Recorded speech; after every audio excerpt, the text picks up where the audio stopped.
Olá pessoal, tudo bem? Começamos agora o nosso terceiro episódio do podcast Psicologia Todo Dia e hoje eu compartilho algumas provocações e reflexões sobre a violência na escola. Não só sobre a violência na escola e práticas e intervenções com relação a esse tema. Vamos lá? Vamos lá, então vamos falar da diferença entre violência e conflito?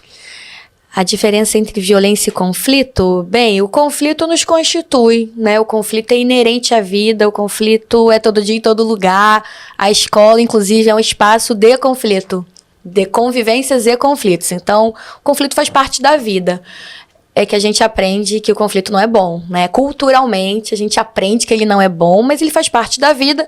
E talvez o desafio nosso é aprender a manejar o conflito, né? Então, o conflito não é ruim. Já a violência é a passagem ao ato, né? Já a violência, a gente está falando de uma outra premissa, de algo que aí sim, quando a palavra perde o sentido, talvez a violência comece quando a palavra perde o valor, é a passagem ao ato, né? E às vezes é uma agressividade, né? Uma agressão, que pode ser verbal, que pode ser física. A violência, sim, nos preocupa e é isso que a gente precisa pensar, né? E intervir aí enquanto psicologia na escola. Então fala um pouco da violência na escola. O que seria essa violência na escola, né? A violência na escola, ela pode ser dividida em 3 tipos. A gente tem uma violência na escola, uma violência da escola e uma violência contra a escola. E o que seria, né, essa violência na escola? Na escola é a violência mais comum e cotidiana, é essa violência que acontece entre pares, né? Entre os alunos, né? As brigas, as agressões, entre alunos, entre aluno e professor, entre professor e família, enfim. Então, a violência na escola é a que acontece na escola. A violência contra a escola é aquela que acontece por alguém que invade a escola, que tem sido os episódios mais graves, né? Então, Estados Unidos, a gente importa muito esse tipo de violência, né? Alguém que vem, um agente armado, enfim, que invade a escola, um ex-aluno ou uma pessoa da rua, invade a escola e ali comete a sua barbárie, às vezes, né, situações muito graves. Isso é uma violência contra a escola, vem de fora para dentro da escola. E a violência da escola, que é a violência institucional. E a gente diz que a violência, né, nos atravessa e nos constitui, assim como a escola também. Algumas práticas da escola podem ser muito violentas. Então, por exemplo, quando as regras não são dialogadas, ela pode ser violenta, ela pode ser restritiva, ela pode, né, fazer calar, silenciar. Então, a escola também produz violências e a gente não pode perder isso de vista se a gente quer intervir na violência que está atravessando a escola, né? Que ela é dividida em 3 grandes categorias. Então, hoje em dia, um tema que está muito em voga é o bullying, né? Então, o que seria o bullying, né? E como intervir ele na escola? O que seria o bullying? O bullying, na verdade, é uma categoria guarda-chuva. O bullying, ele serve para obscurecer muitas violências. Então, eu sempre digo que não faz sentido intervir no bullying se eu não souber qual é o tema dele. O que está por trás desse bullying? E geralmente tem algo acontecendo, uma violência acontecendo, que pode ser um racismo, né, relações raciais, pode ser homofobia, pode ser diferenças socioeconômicas, pode ser intolerância religiosa, pode ser muita coisa. Só faz sentido intervir no bullying se eu souber qual é o tema desse bullying. E pensando a intervenção do bullying, eu preciso convocar a palavra aquele que comete o bullying, aquele que sofre o bullying e a plateia. Isso também é uma questão interessante. Os estudos mais recentes vêm apontando isso, a importância da plateia. Se não tem plateia, não tem bullying. Porque o que está em jogo no bullying é poder. Relações de poder são muitos contra um. Então, essa plateia que se isenta, né? Geralmente a gente se isenta, né? Não fiz nada. Só tô aqui. Não, você fez muito. Você se isentou frente a uma violência. Você não protegeu seu colega, você incitou. Você estava ali, né? Incitando e também fazendo ali comentários, tirando foto. O cyberbullying também está muito comum. É muito mais grave que o bullying, porque ele sai dos muros da escola. E caiu na rede, a gente perde um pouco as dimensões, as fronteiras, e é todo dia, né, e a fronteira geográfica, né, se dissolve. Então, o cyberbullying tem sido bem grave. Mas é só para apontar, né, no caso da intervenção, a importância daquele que comete, daquele que sofre e daquele que se isentou frente a uma violência, a plateia tem que ser convocada à palavra também. Por isso que um trabalho com relação a bullying tem que ser coletivo. Eu tenho que convocar a escola para esse trabalho. Não adianta chamar o que cometeu e o que sofreu. Isso é muito importante, é um trabalho coletivo. Eu aposto muito nisso. Psicologia social é isso, né? É um trabalho coletivo na escola. Então a gente pode dizer que quem pratica o bullying tem algum tipo de transtorno? Se quem pratica o bullying tem algum transtorno, olha que interessante, né? Não necessariamente. Aquele que pratica o bullying talvez precise de muita ajuda, né? Porque o bullying transborda um fenômeno social. A escola é um espaço social por excelência. Então, se a sociedade é violenta, a escola vai ser violenta. Então, o bullying muitas vezes vem reproduzindo questões sociais diversas. Então, esse que comete o bullying, não necessariamente ele tem uma psicopatologia ou ele tem um transtorno, não.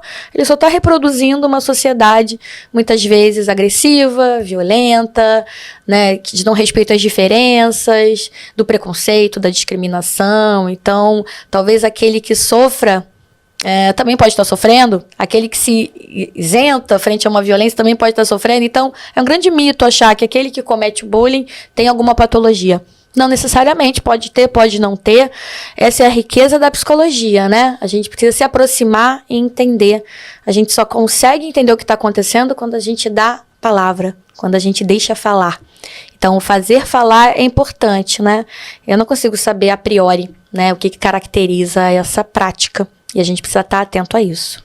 Então, a gente também precisa ajudar quem comete o bullying, né?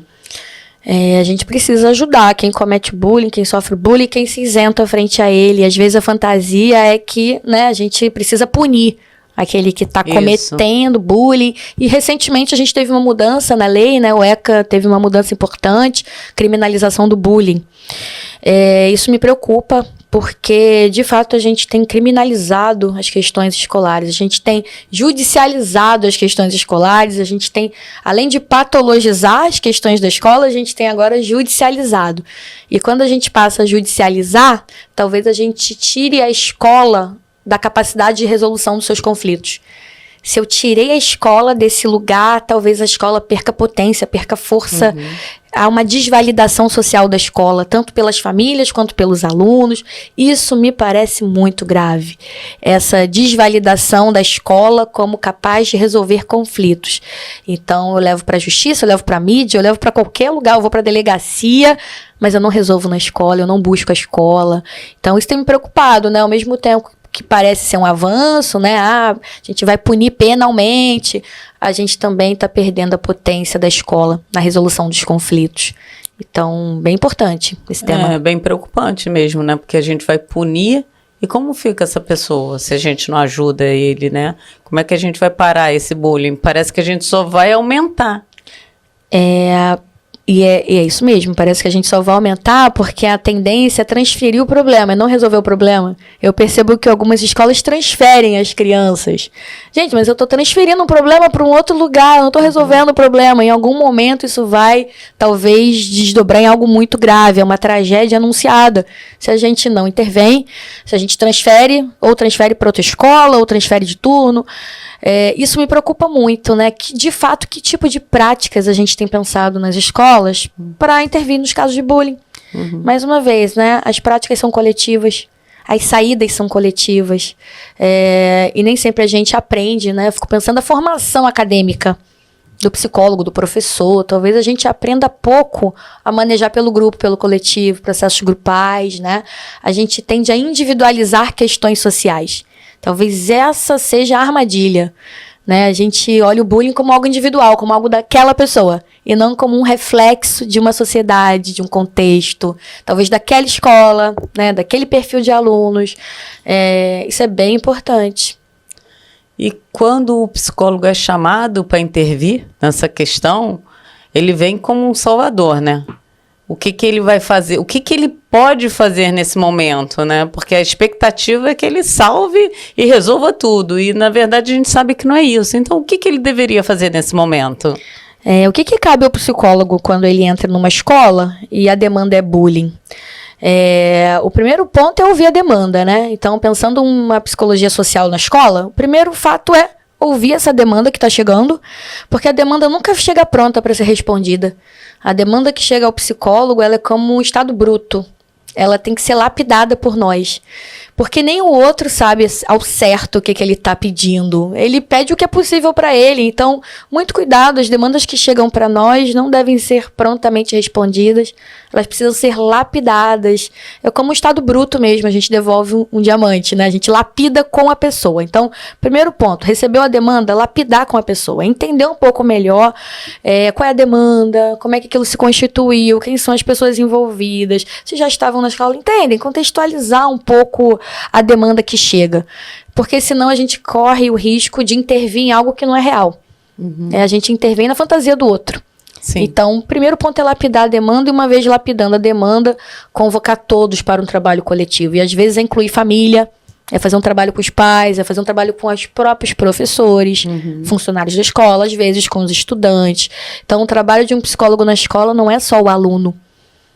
É aluno, professor, funcionários da escola, família, e a gente só sabe o que cabe quando a gente lapida a demanda e entende de fato o que está acontecendo ali. Às vezes demora um tempinho para a gente entender. É preciso ouvir o diretor, transitar pela escola, ouvir professores. Então isso é muito importante, né? O trabalho precisa partir de uma realidade. É a realidade que convoca a nossa intervenção. Parece óbvio isso, mas não é o que a gente faz. A gente já chega com algo pronto.